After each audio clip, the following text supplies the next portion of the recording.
I hope you're well. Oh my goodness. And this fan blowing, so I'm definitely gonna want this one.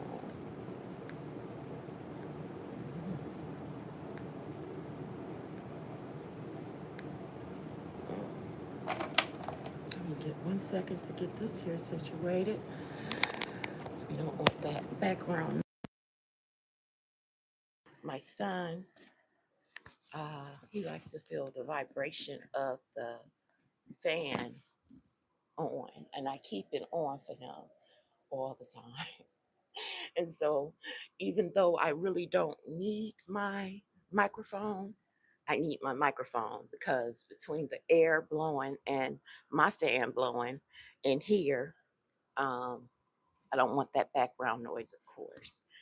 I was trying to do my finishing touches before I came on, but I didn't want to be late again. And I'm definitely not going to be explaining myself. So I just figure I will come on. If I'm not prepared in time, I'll just come on how I am. Then that way, I'll still be professional without having to explain myself. How about that? Well, happy Tuesday, everybody, and welcome. Today I'm talking about us chosen ones and how and why we're so unforgettable. And I'm not making up a scenario of why or how. I am simply stating facts, facts that I can prove. Um,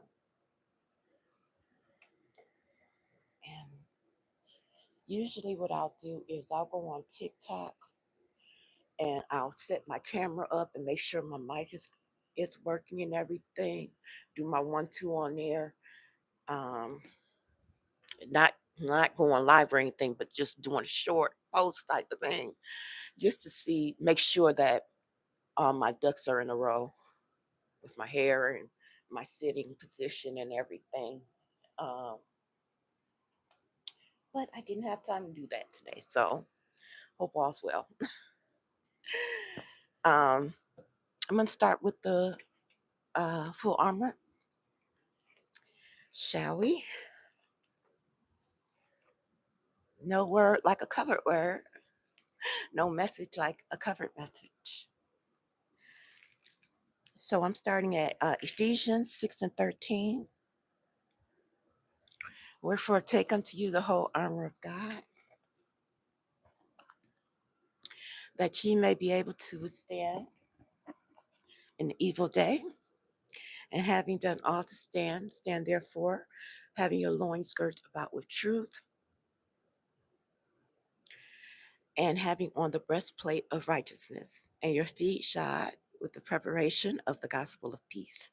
Above all, taking the shield of faith, wherewith ye shall be able to quench all the fiery darts of the wicked, and take the helmet of salvation and the sword of the Spirit, which is the word of God. Amen. So, guys, you know how they have those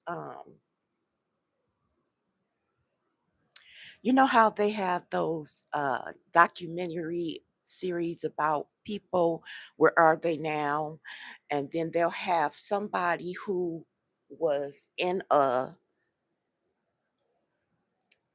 they was either in a movie or series, but they wasn't the main character. They had a role in it, but they took up so much of the screen space that you pretty much remember them more than the main character, but you did never seen them again. Never seen them in nothing else. They might have been in a TV show, never seen them on nothing else.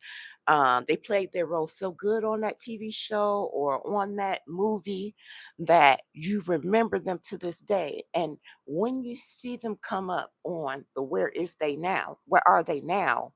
And um, like, let's say the girl who played on the Parkers, as the best friend of Brandy, or no, not Brandy, that's Moesha, or even the girl who played Moesha's best friend, or either Somebody who I was just doing, the guy who played in he played Bruce Leroy. That's the only thing he's played in was one episode, one movie, and it was so long ago. But yet and still, they will have an hour long uh documentary about that person. Where are they now?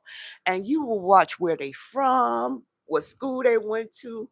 They'll have interviews with their best friends. They probably 40 or 50 years old now. And same for people before our generation, my generation, and after my generation. So let's say the Temptations or Diana Ross, or people who stood out in that time.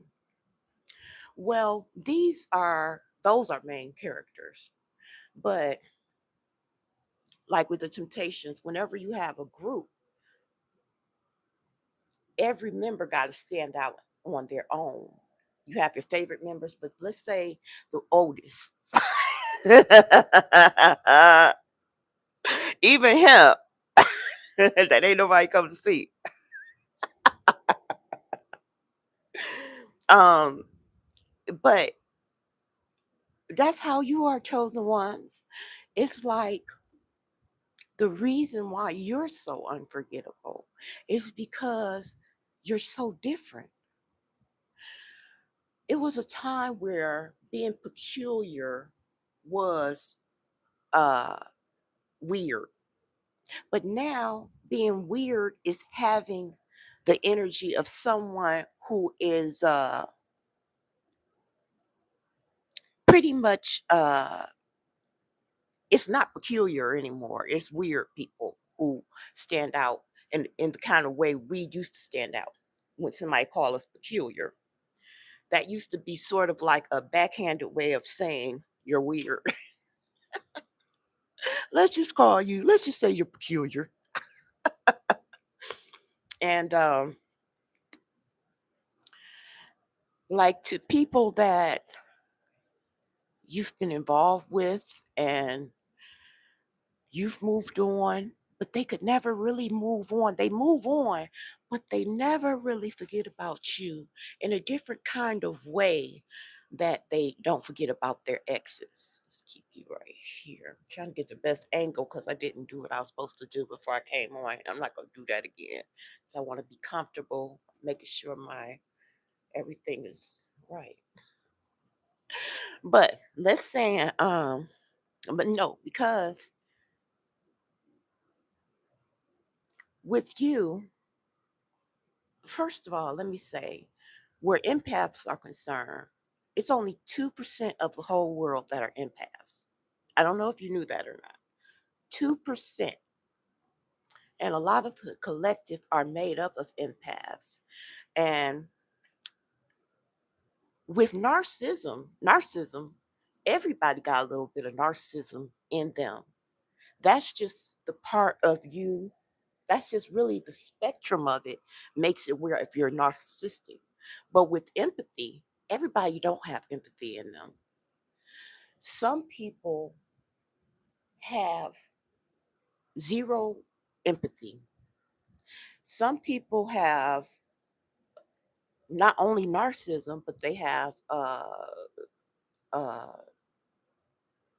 their what's that called? Psychotic and different things that they don't call them unless they actually perform outright disposal of somebody, not the covert disposal where they be doing the dark arts, but the ones who get caught that do the outright kind. So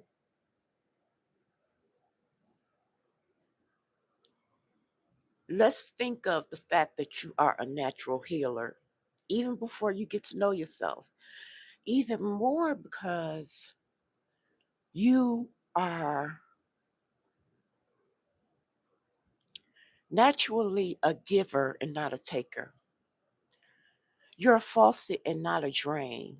You try to stay out the way. You don't try to overdo it when you care about somebody. You try to let them see that they don't have to feel a certain way with you. They don't have to feel exhausted with you. I don't know if you guys watched that movie that uh I had recommended to you guys, Frequencies. It's a very good movie. I actually watched it again yesterday since I had recommended it just so I could see how it started off again and see if it was actually slow. But it starts off real good since I knew what it was about. It really starts off good with the little bit of information I gave you guys about it yesterday. Oh, this differently. And so you're, but not only are you like not trying to be in the way and not trying to ask too much, but you genuinely don't need a lot. It doesn't take much to make you happy. It's like you really enjoy, sincerely, just the company of your mate or your uh, elder, or you enjoy talking and getting to know people. You enjoy laughter with people. You love people. You are willing to go the extra mile as far as um, without them having to ask or having to humiliate themselves in any kind of way if they're prideful. You accept people for who they are. And even if they seem like they're taking offense to that, you try to understand where they're coming from. And the problem with that is that they really cannot believe that you're sincere until you're gone. And then they see that it wasn't them, that it was you. They see that it wasn't anything that they did, it was just how you are. And you're just rare. And so that's why they can't forget you, because they realize what they had when you're gone, when you're truly gone, because they see the part of you that they never saw before, the part that can say goodbye, the part that doesn't seem like you need them, the part that shows them that you just enjoyed them, that you didn't need them, that you are uh really creative with survival, that you're a creative person, and that you have all these creative skills, that you're connected to God, you're spiritual minded already before you even decide to put any real emphasis on your spirituality. You are connected already.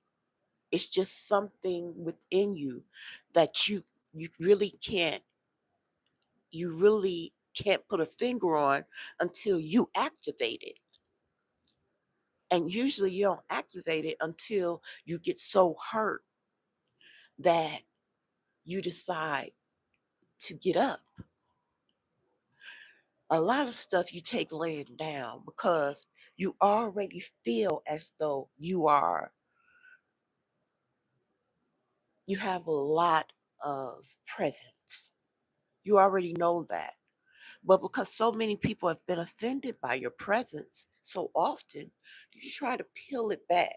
So you sort of take a seat in your on your presence. You sort of take different things laying down so it don't feel too overwhelming to people, because you already see that your vibration is very unusual and that you don't fit in. So in trying to at least fit in with somebody you decide to have in your life, you try to accept them for who they are, because you've already seen everything that they don't want you to see, or that they're trying to hide with the initial, representative.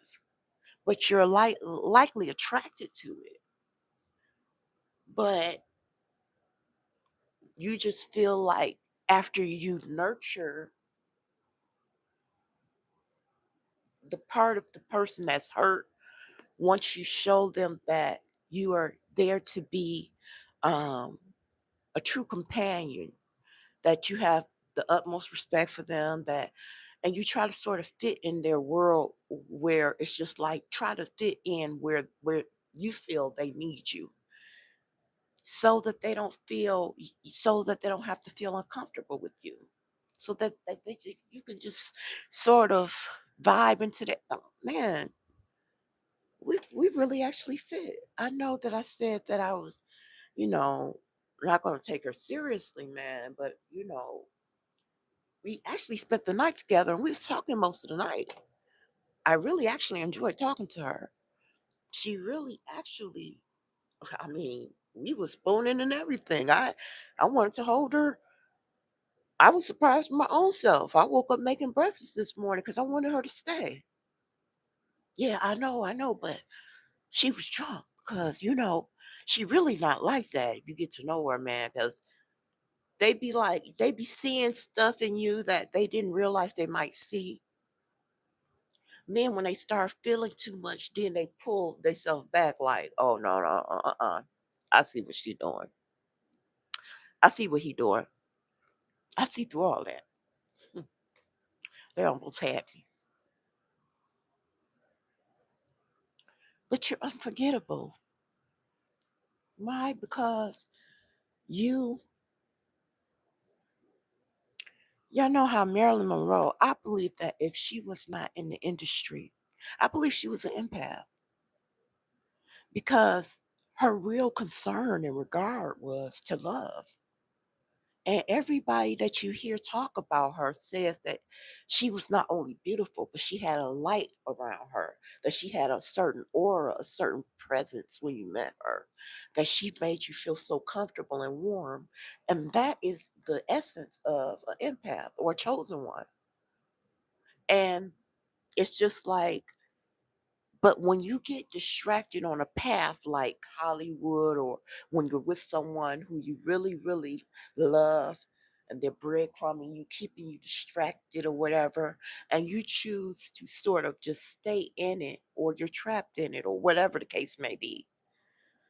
Just like what's her name? I know she was chosen. Because she saved a whole country. Princess, y'all know who I'm talking about. What's her name? She married, what's his name? Of Princess Grace.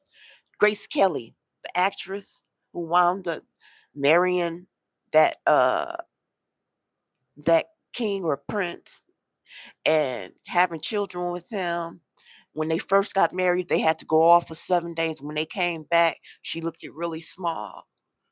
And I believe it was some spiritual stuff connected. And that place is all are actually called a principality. Monaco. If you look up Monaco, it's called a principality. And you know that in the armor it has what we're protected. We're from principalities. I'm not going to get too far into that because I don't want to get too far into that. But there, it's something people talk about for years to come. And Michael Jackson, he was able to make these are people who stayed in the public eye. These are people who went on to not live a spiritual existence, but contributed a lot to the world. And I'm trying to have you engaged to sort of let you see on the celebrity realm what I'm talking about before I get to the regular, uh, not main character energy, but the us regular people. With the main character. But for years to come, even Michael, he was able to make a whole nother entrance just by doing a movie where These kids are actually dressing like him again. People have made a whole living on doing impressions of certain times of his life. People on TikTok just on live doing impressions, getting all these gifts, just doing impressions. People love to see Michael Jackson impressions. Every time Chris Tucker come around, they want him to do Michael Jackson. They love to hear people talk like Michael Jackson. When you can't even say nothing about Michael Jackson without using his voice. And people either love him or they completely don't. And even after they found out that the accusations was not true, they hated to put it in the real mainstream, like they put it in there that it was true, because they wanted him to look so bad so much that they didn't thoroughly put that out there too. People don't want to be wrong about you. When you've moved on, they want it to be like, no, it's not my loss, it's not my fault. So they want to feel bad. They want to have an image of you bad. But when they really think about it, even if they can think about something bad, they can't think about nothing real bad. But even if they could think about something bad, they could always, if they being real, they could always say how much stuff they did before you got to that. Or they could always see how you could come to that. Well, if it was actually, but if it was me, I would have been did this. Well, actually, I know if it was anybody else, they would have did that and much more. And they still have a heart for me because they doing this, and I know that they not trying to get back at me because they don't even take my calls. They know exactly when the switch is turned off inside of you. That's how much your energy, how much your presence is. That exactly the moment that you are disconnect emotionally, they can feel it inside of them, even if you're not around them. They'd be like, wait a minute, something happened. Is it an earthquake? What's going on here? What is going on here? Something happened. Hold on, let me make a phone call real quick. Oh Lord, she's not answering the phone. I think, I think she really decided to move on this time.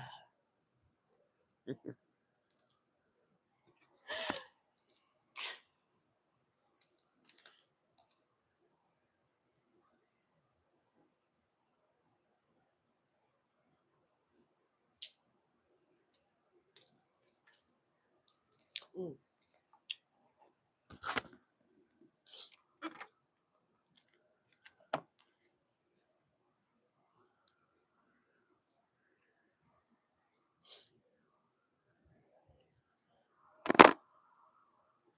See, I'm looking all raggedy.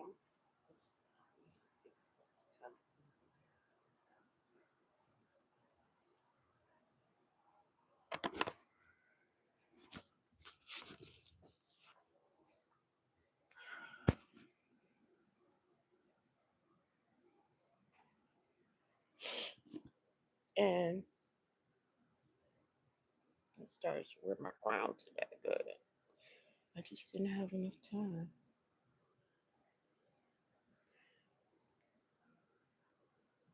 And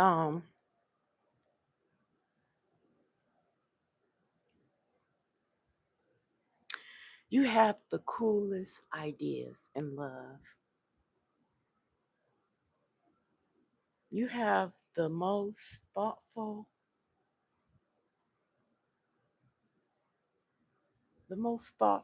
giving nature that even after you've been hurt, you still believe in love. You still believe in love after all you've been through and all you know about people. And not in the kind of love that is just like, okay, well, I mean, of course, you're not going to be silly about it like you once was, but you're not going to be so guarded that God send you somebody and you don't give your all to it. I like how Niecy Nash, I like how she said that in life, if you decide that you're going to ever love again, you can't say that you'll never be hurt again, because in life and in love, those things happen. You can't have love without being hurt sometime, because every night is not the same, and you have to mesh with somebody that's totally different than you. So sometimes they're going to say hurtful things, sometimes they're going to do stuff that might be hurtful. It's a matter of y'all getting to know each other and stuff. There's going to be hurtful times, but you can't feel like, well, I'm going to be so on guard, ain't nobody never going to hurt me again, because that's just like saying I'll never love again. I'll never have a future with nobody else. I'll never give myself and really, you know, I'll never, show nobody the same or more if they're showing me. You just know what not to, just know to have boundaries. You just know that you can't go up, below, or around those boundaries. You're not going to be silly about it. You're going to keep yourself covered spiritually and everything. You're going to take your time. You're not going to be love bombed again and stuff like that. But I believe that it'd be even better for you if you decide to love again, and even better for them, because they won't be, attached to somebody who's not careful with themselves. That's not a high value woman or man. Somebody who knows how to love on themselves and love the other person. And, that would still be even more of a treasure. That's been through the fire. That's now a diamond that they don't have to uh, help develop. That's healed. And even if you still have scars, they have scars. And then y'all can actually, I like her and her wife, they talk about everything. And she was saying that her wife is they how they naturally um get along with each other, families and stuff and all that. And you know but somebody who see all your scars and all your wounds and say, come on, and you do the same for them, and that's how you are. Even though you're guarded, you're not closed off from people to the point where you're not able to uh enjoy a smile from somebody else when they smile, or uh give kind words of lift people up. Be like, nah, I don't like people no more. I've been used and abused. I'm never gonna love again. I'm not like nobody. I'm bitter now, and that's it. I don't forgive. I'm not.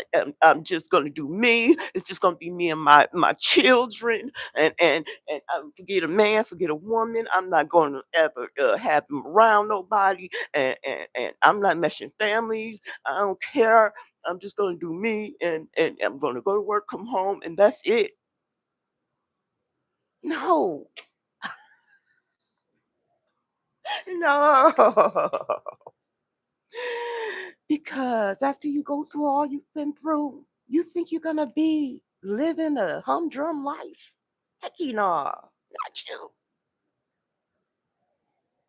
That's why you're unforgettable, because you don't go on and try to hurt them, like, or they try to come around, see their children, and you see them with somebody and you be trying to hate on them.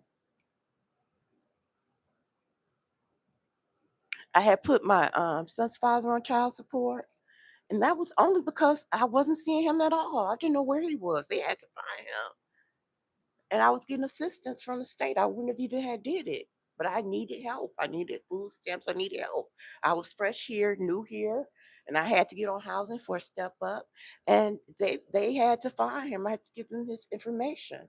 But as soon as they found him, and he's like, when you gonna take me off child support? I'm like, we can go down there today. He thought I was playing. We went down there. I'm like, as long as you come around, I'm not trying to hurt you. We went down to the child support office and I took him off without any assurity, without any money, anything, knowing that he would do the right thing. Just simply because I didn't want him to feel like I'm trying to hinder him in any way. And I wanted him to want to have a relationship with his son. But the reason why he didn't want to was because he felt I tricked him because I said I didn't think I could have any more children. Because I didn't think I could have any more children. But when they did the blood work and they found out that it was his, then he was like, "Oh well, all right."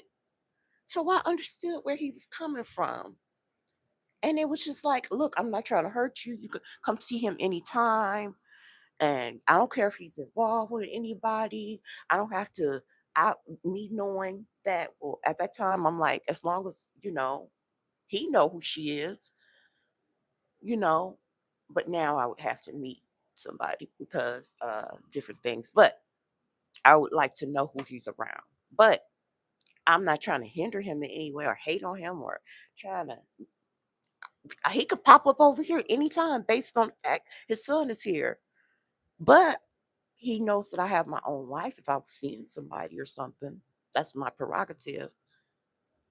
But that's how you are. You're not a hateful person.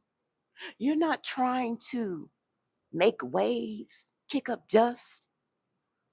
You're just only trying to live in your peace. Protect your peace. Have some joy in life. Pay your bills and have some laughs and watch some TV, watch some movies together, or um, you genuinely enjoy your elders. You like pulling out pictures, laughing over pictures, even when I couldn't really afford different things when I was in relationship and I was with somebody older and they felt like I was trying to use them. And so I tried to make everything very light on them. I don't know if they were saying it now. I don't know if they was just saying that so I could do that, but because I didn't know people play games like that. But I had made this offer. I'm like, for Christmas, let's do this. Let's both get a gift bag, and fill it up with less than $20 worth of stuff, and see who could be the most creative. And then we'll, open our gifts on Christmas in front of the fire. And we'll decorate in the living room. It's like, that's a great idea. Okay, that sounds good. And it's just like we try to make things easy enough on a person where they don't have to feel like you bombarding their life, that you feel like an asset, that you feel like, you're trying to be helpful and that you're not trying to be used, of course. I wasn't trying to be used or taken advantage of, but I was just being me and you're just being you. But now you know that when a person isn't giving as much as you're giving, then that's a situation you don't want to be in. But when a person is equally trying to be, there for you, that's something that you both can grow from, your children can grow from. And like I was a caregiver. That was my dream job. I kept telling y'all. And I love hearing the stories of older people because of how they fell in love, how they went through the years together, different things they did, giving me different ideas and love, just lifting you. Love is a lifting kind of energy. And when they talk about different stories about how they made it throughout the years without saying exactly how they made it throughout the years, it's just like watching a movie or watching a TV program that's not based on a real story, but a real story. I'll be sitting there like, huh? So then what did Bob say? he saw me with this other guy. He just came right up and he just grabbed my hand and he said, "Can I have this dance?" Natalie, oh my God, what did you do? I said, "Yes." I'm like, what did this other guy do? He just gave my hand, the other hand to him. They knew each other from the lodge. I'm like, oh my goodness. Was you trying to make him jealous? She was like, maybe a little bit. I'm like, I don't know how to tell. Did work. Hmm. What was you wearing? I had a little slit in the bottom of my dress. Oh, Natalie, oh my goodness, you're fast. And you fall in love with the people that you have time with, and they fall in love with you when they're genuine people and you're genuine, and it's nothing they have to lose and you don't have nothing to lose. That's what I really love. And when a person can really see you for who you are, you they cannot forget about you. They can't forget about you because you are different. You stand out. You stand out a lot. Have you ever been somewhere and go back and be like, they'd be like, I remember you. My hair is different and I lost a lot of weight. I remember you though. I remember your tattoos. Oh, okay. You had got the chicken nugget, I mean the chicken tenders right for your son. Yeah, I did. Was you the lady who rolled me up? No, I had brought you your box.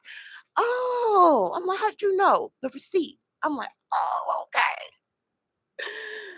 I was like, she was like, I didn't know if the tip was for me or for her, so I just gave it to her. I'm like, oh, okay. I was like, I thought it was supposed to go in the because I tipped cash, so I was putting it down so it could go in the little thing that was sitting on the bar. I was sitting in the bar because I was getting a to go order just the other day. And when I went to pick up my medicine, the lady remembered me. The pharmacist remembered me, and she had given me everything at once. Only have two pain medications, but I have thyroid, I have neuropathy with my hands and my feet, and then I have water pill and uh, uh, side effects pill. So ain't like I'm taking a whole lot of pain medicine. Just I have, once you take a couple things, once you start taking medication, you be like, okay, also you need iron pills, you need vitamins this, vitamins that, you need this. Y'all know as y'all get older, different little things. Be like, I've been standing for about an hour. I need to sit down and elevate my feet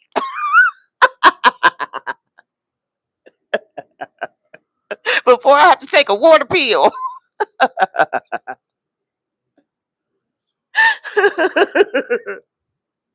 But thank God we're getting older. Ain't nothing wrong with that. You're simply unforgettable.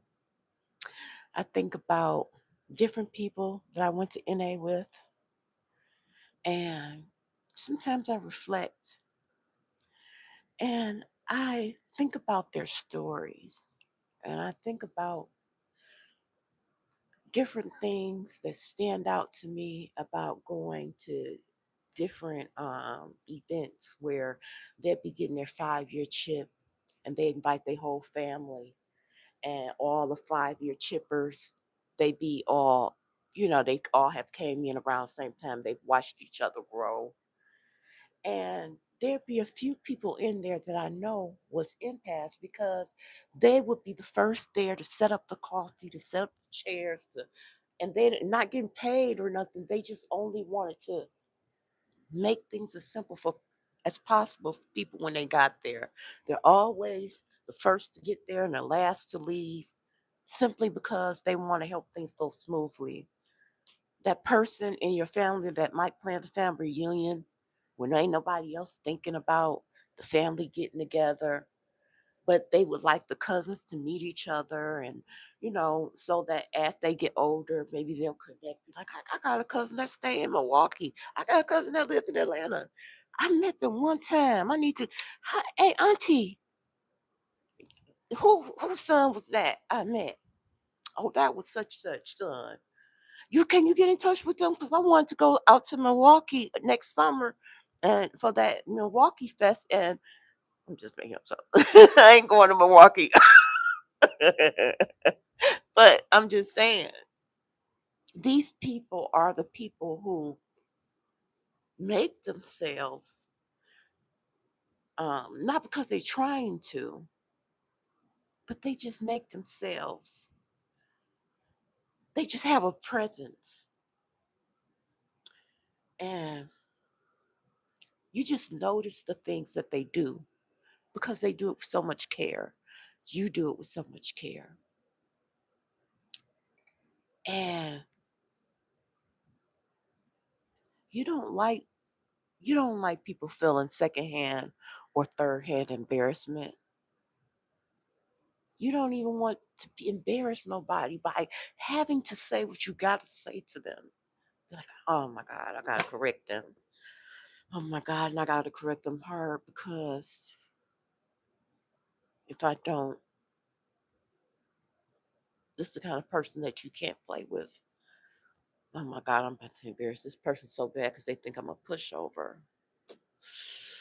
Okay, what I think I'm going to do is pull them to the side if they'll go to the side with me. Can I talk to you for a minute? What you got to talk to me about, Lord? You say it right here.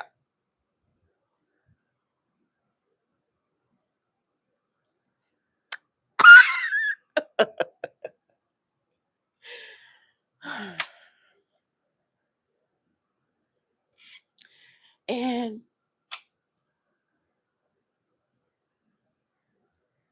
this girl, every time I go into this here store, she always in such a good mood. And she reminds me of me when I was working at a store. And I was working at the Salvation Army store.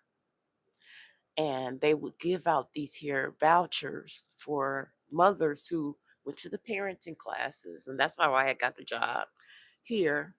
And I would go to the parenting classes here. It wasn't in Detroit. I had to go to the parenting classes, and I finished that. Got my certificate after 6 weeks.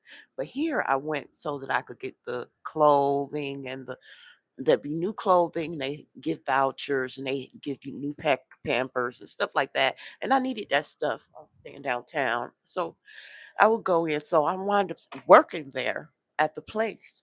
And I could earn a lot of stuff and earn vouchers and stuff like that. So I was always so chipper, and people was always like how positive I am. I'm thinking to myself,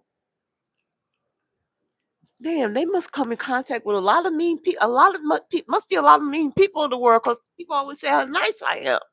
But now I see what they were saying because every time I go in this here food line, hi, how you doing? I love going to her cash register. Even if the self checkouts is empty and her cash register is full because she's either on 15 items or less, or but if even if her row is full and the one next to her only has one person, I go to hers. Cause I love her atmosphere. And she make you feel like you made her day. I shop in there. I like people with good attitudes. So she'd be like genuinely talking to the customers, and she finds something to compliment. She don't be telling stories, I know, because I never told stories. I would just only be find something to compliment, or if I can't find something to compliment, I just only go into the weather or how you doing today. It's a beautiful day outside today. Ain't it? Is it look like it's gonna rain? Or because they was talking about rain, just to make conversation while she's at stuff doing her thing or whatever. So just it makes the time goes faster. It keeps you in a good mood, keeps your mind off other things, and you just love people. That's how this girl is, and she's unforgettable. Every time I go in, I could tell. I know who she is. She be having different hairstyles. I notice everything about her because she's unforgettable. She's noticeable. She takes time to get herself together, even if she's dressed real down, which she usually is. But she always have her hair together. Sometimes she'll have her nails done. Sometimes she don't. But she always something that stands out about her. Maybe it's her personality, but she's beautiful. And that's how you are. Even if you're not all bubbly, even if you've toned down a lot since you've been through your spiritual awakening, it's still like you cannot get rid of the fact that if somebody smile at you, you cannot hide it. You're gonna smile back, and it's gonna be a twinkle in your face to show that it's a genuine smile. It's not gonna be a sort of like, "What's up?" Be like, "Hi," like it's gonna slip all out. Be like, "Oh my god, I didn't want to look too friendly. Hi, girl, how you doing?" And some people I know, they wait till the day they get paid and they get an attitude on the day they get paid. I never could understand that. Like, shouldn't this be the day that you in a good mood? But I know somebody who on the day they get paid, never fail without fail, they get an instant attitude. I'm like, do you owe somebody some money or something? Why you always got an attitude on your payday? Look like you would be in a good mood. And they get paid every week. Well, at the time they was that I was around them. I'm like, you should be happy. You getting, you know, y'all know us that's on a fixed income. You gotta make one check a month stretch for the whole month. But God is so good, He does it. And you know how those documentaries where the people, where are they now, right? Think about, because it's only a couple black uh content makers who do those. Kareen, she does them. Kareen, I forget her name. And then also that guy who does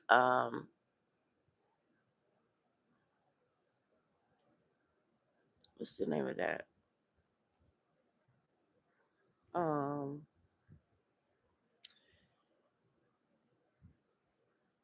I forget the name of it, but I love the music on it. And then not the good girl, I like hers too. But anyway, they'll do no, she really doesn't do empath, but they'll do these here. Can you imagine them deciding what character to do, what person to do, how you doing?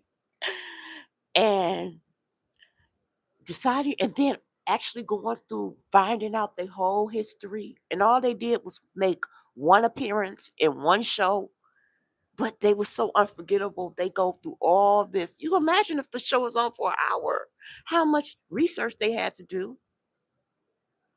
I had started doing a little docu series on my Instagram page, on my private Instagram page, and you know, I was talking about different subjects like aliens and uh, these places that say that they hold your bodies after death, and different stuff. And so it took a lot of research and a lot of time to edit that stuff together.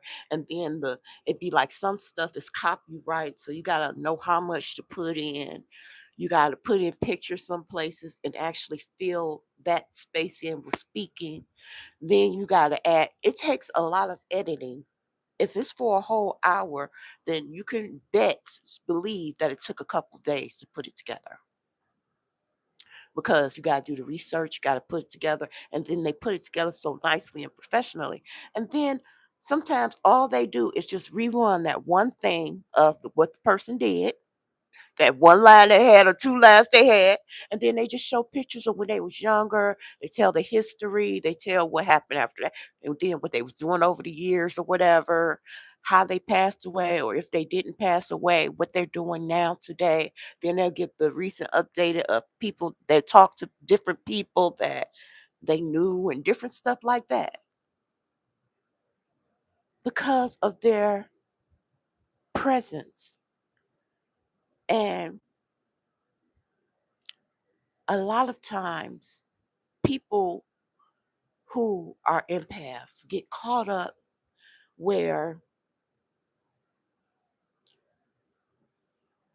the enemy really pursues us to take us off of our path. Because we all have a purpose, and it's usually a purpose that um, benefits everybody in our circle, people who know us, people who uh, are against us, even them, because usually they'll bring attention to you in a smear campaign. And what'll happen is the people that they bring to you in that smear campaign usually will see you going up. So that actually your glorifies God, the Most High,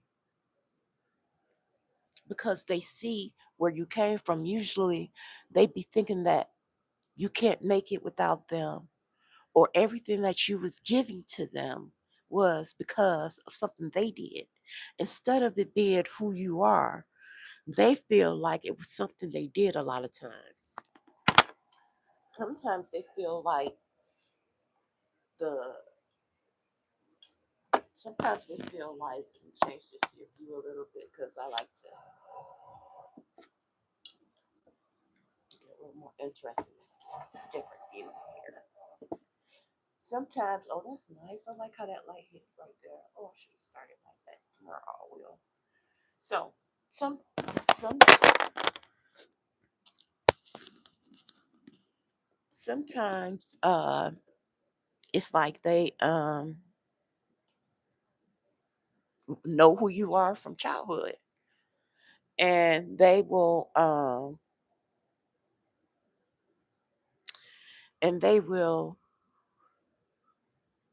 know everything that you've been going through. Some people watch you on social media. Let's face it. A lot of people, I mean, most people are on social media these days. Most people have accounts set up somewhere, even if you're not a content creator or whatever. Most people post, and it even says something about people who don't be on social media. It says a lot about them. Whether you post or not, it says a lot about you. But as for us, chosen ones, God, He makes His presence through us. And in this new earth, and with the remnant, with it being now, oh, give me a break. Oh wow, is that it? With it being now,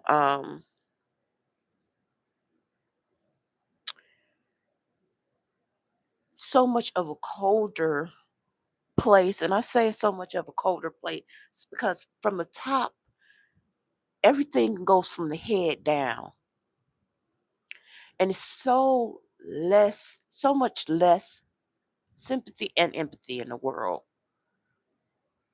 You could tell that because all of the health systems has been affected in some kind of way in the past 2 years. All of the help has been A lot of help has been cut off from Section 8, food stamps, different stuff.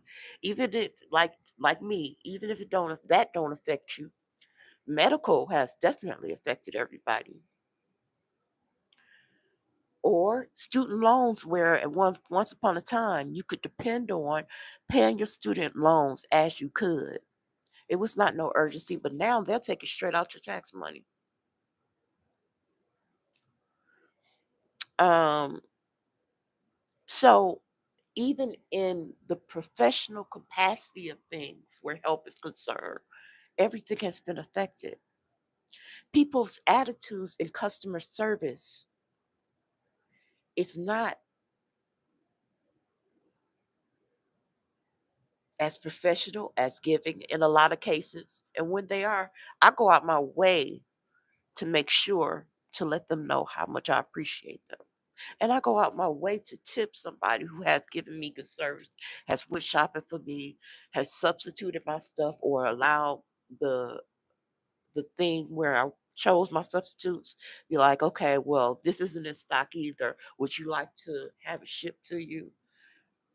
You can always tell the ones that's not giving it they are, because they'll usually just be like checking out, and then they'd be like, oh, this wasn't in, this wasn't in, this wasn't in. I'm on way. Be like, why you didn't give us substitutes? Why you didn't? And I just be like, okay, no tip. Because they do the shopping and I have that alternative. And I always be like, okay, this is the substitute, this is the substitute. And then they supposed to be like, okay, would you like this shipped? Would you like this or whatever? And yeah, that's what they're supposed to do. And it's supposed to be available to me. But people will go out their way to slight you sometimes for no good reason. It just only be a few things they got to get in the first place. Oh, I just hit something. So it's not in this new earth that we're in. It is, I know a lot of us is like, because a lot of us has been awakened, and a lot of us is like not as trusting, not as friendly, even though I have still empathy. I'm not as friendly. In fact, you probably wouldn't even know I was an empath if you saw me out just going to get my everyday stuff, because I'm not as friendly. But I will smile at somebody who give me direct eye contact. I'm not just, or say excuse me if I'm walking in front of somebody, or I'm polite, but I'm not friendly. I be having my, I'm not messing with nobody. Don't mess with me face on, you know, unless it's a situation where I make eye contact and it's like smile. But otherwise, I'm like, get my stuff and go, because I don't want no trouble. I don't want no trouble. And a lot of times you over friendly aggravates some people too. And they automatically know, and then they give you a hard time. Like, a friendly self here. Um, this ain't on sale no more. Like, when did it get off sale? This morning. Just give you a hard time. Like, I know what you are. I know what you are. Okay. So I don't. Because either people really love you or they really don't. And then, even still, they remember you. They remember you. Can you imagine? Um, Let me think of somebody that y'all will remember that you shouldn't remember. Um, let's say, and he's not even our age. If you my age or in my, well, I know a lot of y'all that watch me is at least 5 years younger than me, but he's not in our age group. If you over 25, he's not in your age group. I don't think. But let's say you saw Jaden Smith in a pharmacy. I'm always talking about pharmacy. Oh, let's say you saw him at the mall. You would know who he was because he looked just like his mom and his dad. And even though he's not in the genre that you would even pay attention to, you know who he is and you know what he's known for. He's got this kind of thing going on with him. Like he loves giving away stuff. He loves being he's a what's that called? Uh um he's a giver. I think he's an empath because he is a giver. He always try to find a way to help people. He's known for helping thousands of people at a time, like having a fashion show for homeless people or something like that. He just be doing different stuff. But I really like because he feels so creative. And he's like a young guy. But I would know who he was if I saw him. There's this lady who worked at the store and she looked just like Wanda Sykes. I don't I mean, but well, I used to lip sync to her, and I'm very a fan of hers. I like her, but I don't idolize anybody. But just I remember her though, so I'm like, this lady looked just like her, except she got lighter eyes. I never met her, but there's some people that just stand out, like you. You like, well, no, I'm just a barber. No, that really you stand out because be like, okay, well, maybe you're quiet while you're cutting hair. Maybe that's what they like. Maybe you talk, they lingo while you're cutting hair. It's something that you do well, and you have found that thing that you do well, and you excel at the thing you do well, and you have found your craft, and you make money while you're doing what you love doing. And so you exude that. It's it comes out of you. You can't help it. Because when you are on the right path, you're making money doing what you enjoy doing. There's no reason to be upset. There's no reason. And even if it was, we bring the best out of our day. We're not trying to walk through our day with negative stuff in the forefront of our minds. No matter what we got going on, people be like, "Oh, they must something must happen good for them today. They all chipper." Like, why they always chipper every time I see them? I know they not that happy all the time. Dang, take the mask off. Like what?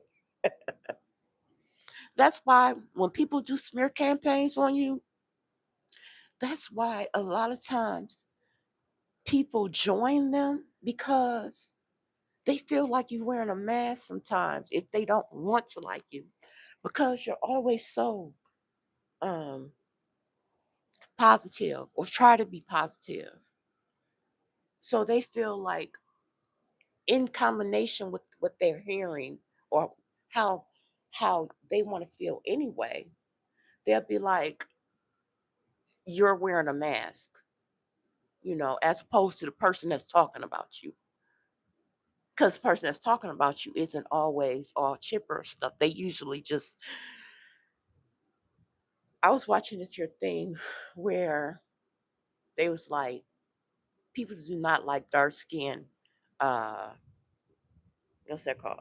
They don't like dark skin, um, not chipper, um, bubbly women. Like you can be light skinned and bubbly, but if you dark skinned like me, you ain't supposed to be bubbly. I didn't know that. Like what you happy about?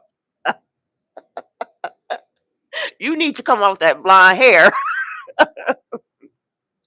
You think you light skinned? What's wrong with you? No, sir.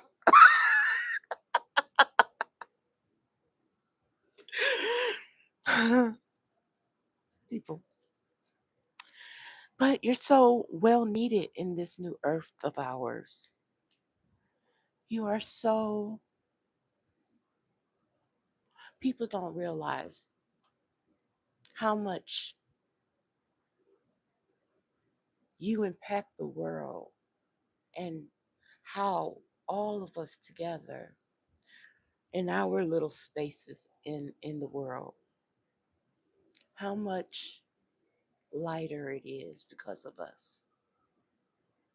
Because there's not, because you're not like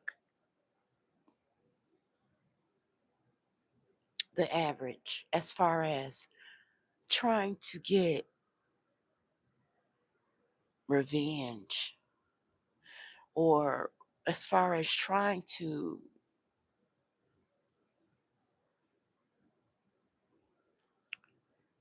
find a way to get over.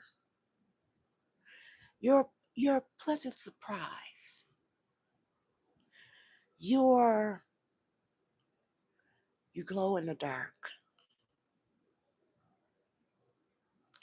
You you know how when you move into a place and when you speak in the brand new place and you speak loud and it's just an echo. Even when you put some furniture in there, it's still like an echo.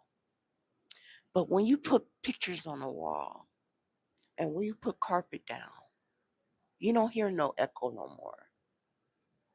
You have successfully made it your own space. And that's how you make people feel. You make people feel like they have walked into a room with carpet on the floor and pictures on the wall. Your essence is like a warm hug from the Most High because of your characteristics that's like the Most High. And they fit right in to the circumstance that you're in. And whether you know it or not, the Most High find everything. He uses everything at the right timing. You might not have had your spiritual awakening 5 years ago, but you'll look at a memory from 5 years ago and it will be something that leading up to your spiritual awakening, looking back, it's just like it's the perfect thing that happened that show you was not where you are today, but show you was on your way. And it just sort of fits right in looking back. Like, I forgot all about that. Oh, look. Now, me, I'm not as fast to accept gifts as I once was. I I've learned a lot, but I'm not so cut offish that I don't because I always put on full armor before I go anywhere, and if anyone comes over, I make sure everything's what I've prayed over everything and everything. So, but um I you can just see things differently. I don't have to say everything. And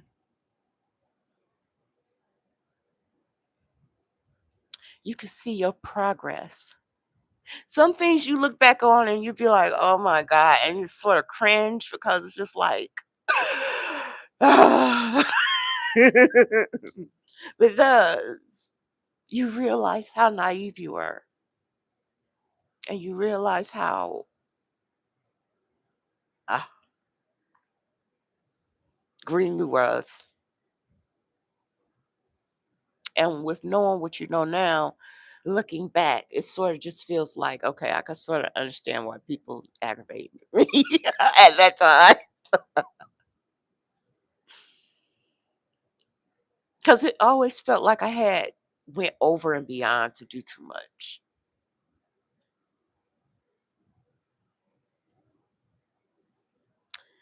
I was looking at this is what it reminds me of, guys.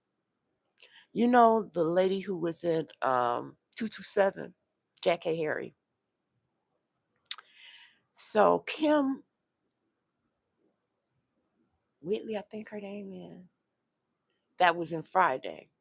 You know, they look a lot alike. They look just alike, actually. So she went on this episode of 227 when it was on, and she was like in the audience. She said she snuck past all the security. She was sitting in the audience. She's like, she was just out there. She knew she looked like Jack A. Harry because, she had danced on Soul Train, and they wanted her to get off Soul Train because she looked so much like Jack A. Harry. And Jack A. Harry was just starting to get a role or whatever. So, anyway, she snuck in on the set, and uh Mary, the one who played Mary, who was the Florence on the Jeffersons, her and Sandra was at odds because Mary was supposed to be the star of the show, and Mary was coming from the Jeffersons, so she was supposed to be the star of the show. Sandra was supposed to just be like a Urkel. Urkel was supposed to be like just coming in every now and again. He was not supposed to be the star of that show. And so Mary was coming in to play the serious character, and Sandra was coming in to play the neighbor of the main character. But her and Sandra was at odds because of that. So Mary was trying to get them to get the writing where she had more role to play, right? So anyway, they saw Kim Whitley in the audience. I hope I'm getting her name right. But she played the auntie on Friday. Sugar. She played Sugar that was flirting with the nephew with Ice Cube. She's so crazy. She's funny. Anyway, so she calls her up. She's like, "Who is that?" She's like, "She looked just like no, they asked her who she was. So she called her to the back. And she is like, anyway, some kind of way she wound up on a show. And I saw that show and I was wondering how they was having her to hug herself because I'm like, how they doing that all the way back then? And I know they got technology now with the green screen. They look so much alike. I thought she was playing her own cousin, but it was her playing the cousin. So anyway, she's like, they were supposed to have her have more roles coming up, but Sandra got so mad with her because she was making everybody laugh. She came in and just took over. And she's like, she was from the country, so she didn't know she was doing anything wrong. So Sandra kept on disrespecting her. So Mary like called her back into the closet. She was like, "Don't let her disrespect you again. We cannot finish this show without you. Don't let her disrespect you like that again." And she was like, "Disrespect me. Disrespect me." She was like, "I was just so excited to be on the screen. I was just like, she could say what she wanted to say to me. She was doing too much." But I understand where she was coming from because she was just excited. But now her looking back, she's still saying the same thing. She was like, "I was just excited," or whatever. And anyway, I could see how she felt. She was just being real. She didn't know nothing about this Hollywood thing as far as, oh, don't outdo the star of the show. Don't come in being yourself. Tone it down because you can't bring too much attention to yourself because you gotta tone it down for the star. She didn't know all that Hollywood stuff. She was just being real. And being real and not knowing all this stuff that people's gonna take it like you doing too much, or every time somebody's birthday come up and you look back and it's just like, here she come. I know she gotta outdo everybody. I pray you have the happiest birthday. I hope you had a great day and have what watch her. Watch. Yeah, and it's just like now I understand why some people didn't like. I would go through this making this whole video. I'd take like 3 hours to make a video, go through all their pictures, videos, and stuff, put all these happy birthday. Y'all saw my happy birthday video on YouTube by myself. This is the first year I did it for myself. I used to cringe about even thinking about doing it for myself. My mother said, "Why you don't do it for yourself?" I'm like, I'm not gonna do that for myself. If somebody else did it, that'd be okay, but I wouldn't do it for myself. But this year, I was like, I'm gonna do it for myself. But um, I go through all that and then put it on their page, and three different people did this to me, where they didn't even say thank you, or if they did, they'll just press like, but then they'll press the heart face for people that just said happy birthday. And I wondered to myself, because it was while I was going through the humiliation stuff too. And I was thinking to myself, why? Why do they do that? And I would get so upset because I've taken my time to come from my heart. But now I know I was doing too much. I didn't know it then. I was just being myself. I was just being real. But sometimes people feel that you're trying to outdo everybody. You're trying too hard. You're doing too much. It's not required. Don't do that. And you just learn that you got to just tone it down. People don't like you bring attention to their name. People don't like you going over and beyond for them. Like, you don't know me like that. You just my Facebook friend. But in my mind, I'm thinking like, I don't respect much of them as my Facebook friends. So they're the best friend they could be to me, because if they like my stuff, we're friends on Facebook. They're my private page. I'm watching their children grow. They're watching my children grow. I'm putting my private thoughts on there. They're the best friends they can be to me as a social media page. So I'm thinking that, yeah, we're really good friends on Facebook, because I don't have no friends in real life, as far as here. So all my friends on Facebook are the closest ones to my, friends. So that's why I was doing it. But then I realized that they thinking like, you don't know me like that. I mean, doing all that. So I was like, okay. And so now when I look back, I'm like, oh my God. When I was watching her do that wish, I was watching her say that. I was like thinking to myself, feel stupid, cringy, doing too much. You're doing too much. And then it's just like, you just got to swallow it and just know better. But I just still say happy birthday, but I don't go through all that now. Sometimes I will for like certain people, because I know that I hope that they know me by now. And I just really, really can't not do it because I like them so much. But if they've done that to me before, then I'll just say happy birthday if they didn't even notice me. But anyway, I don't be doing it for them to notice me. I be doing it so they can see themselves through my eyes, how special they are on a special day. That's why I was doing that. But anyway, but you are different. So different that people don't believe that you are who you say you are. And it takes a long time for different things to show itself, for them to realize you're not a liar. I would tell different stuff on my page. And one time, my friend, he passed away, Vincent.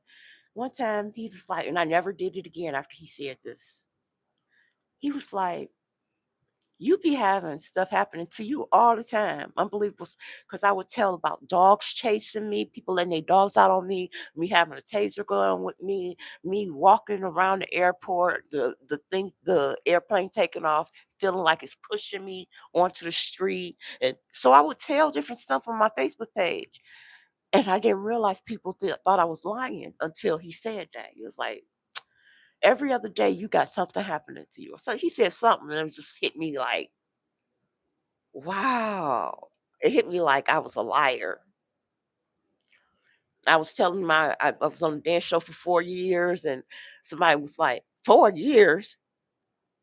4 years? I only saw you on there once. Be like, I was with them at the Brotherhood Club. I was there on Young Street. I was there when they moved to I was saying the different ones I was at from 1990 to 1994. I was on there.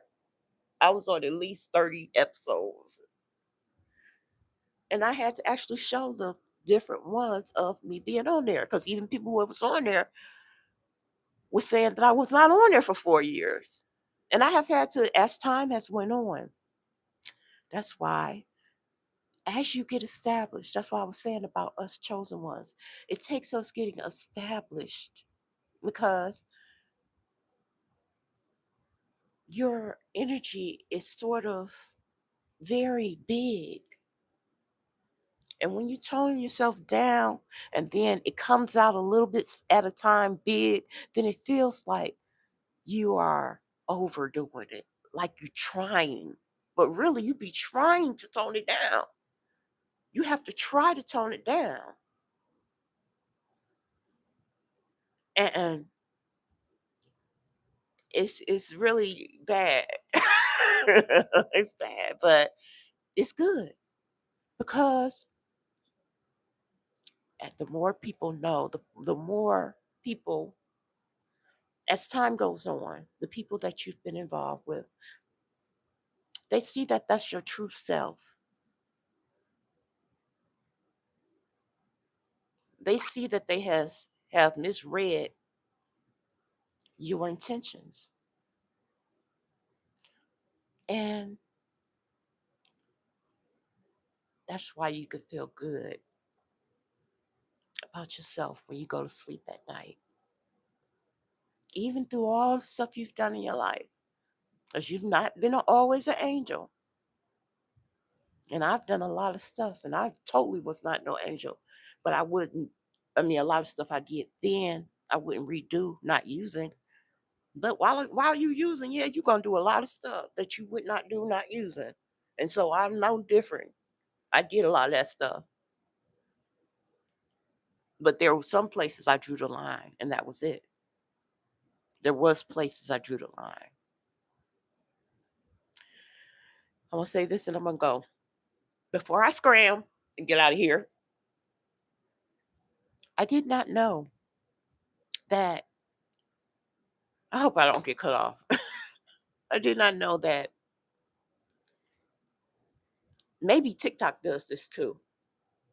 I did not know YouTube erase comments. And if TikTok does this too, then I've misjudged something. I had made a comment on, and it really threw me off because this person really seemed God fearing to me. And I never misjudge stuff like that. God didn't send me to her page, but when I was looking at a lot of narcissist content, she came up on my page and she was talking about God and stuff. And she just struck me as sincere. And I believe her to be sincere. So I made a comment on her page. And this has happened to me. And I've told y'all about it on TikTok where I make a comment and people will answer everybody comment. I mean, it will be like 200 comments, no lie. And mine, that's probably why people think I'm lying. Mine will be the only one sitting there, not liked, not nothing under it, nothing. It'll just look like a ghost put a comment up. And I took so much offense to that. And I never said anything to the person. I just erased my comment so I wouldn't be standing out looking stupid. But I just found out something. I left a comment on somebody's page a couple days ago. And this has happened to me a few times on TikTok, I mean, on YouTube here recently. And I've had to erase comments on a different person page because I'm like, why they answer everybody? But why do people do that to me? So this person, I felt like I could ask that because if I was wrong about her, she would answer it or say something smart. But if I was right about her, then she would tell me why she erased my comment because I made a silly comment. I was like, hot mama. And then I like laugh. And then so she answered everybody else. And then so when I came back across the picture, I didn't go back to the page to look for her. But the picture came back up. And I was like, oh, I wonder if she answered. And then I looked, I'm like, it was only like 6 comments. I'm like, why would she erase my comment out of everybody else's comment? So I'm like, maybe she took offense to it. Maybe she feel like I was playing too much and I don't know her like that. So I just simply said, I apologize if I offended you, but I was just being funny. I was just playing with you. And she was like, I didn't erase your comment. And then she showed me my comment and she showed where she laughed under it. She was like, sometimes YouTube does that. I was like, why? I'm like, I can't tell you how offended I have been and not understanding why people go out their way to hurt my feelings. Why do people do that to me? I'm like, people want me to feel invisible. I'm like, why do they do that? But I told her, I was like, thank you so much. I know you was not obligated to answer me because that's her page. But if she is a God-fearing woman as she make me feel that she is, then I know she ain't gonna want me to feel offended or hurt behind something she did, especially when I was just playing with her. And then so when she said that, I was like, you know what? Thank you. You made me feel so much better because now that I know that, now I know that maybe I took offense where it wasn't needed before. So now maybe TikTok does that too. Now I feel like I was not the only comment. Maybe they erased different people comments, but this person only had like 6 comments up. It was only a few. She don't have that big follow. She got a nice following, but not big like the other people that I've left comments. I mean, everybody would be like, ha ha ha, hee, and then somebody leaves some under theirs, under theirs, under theirs, and then here's mine sitting, not nobody saying nothing, no, nothing. I'm like, am I a real earth angel? Why?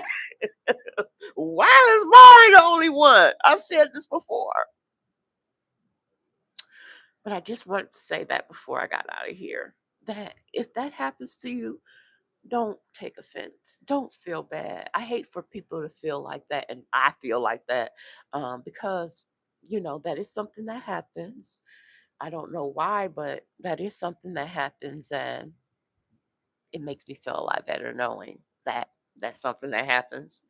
And so therefore, I I don't feel as invisible. So anyway, I've taken up enough of your time, and I'm gonna go now. And and I'll see you in the morning, 8 to 9. Peace.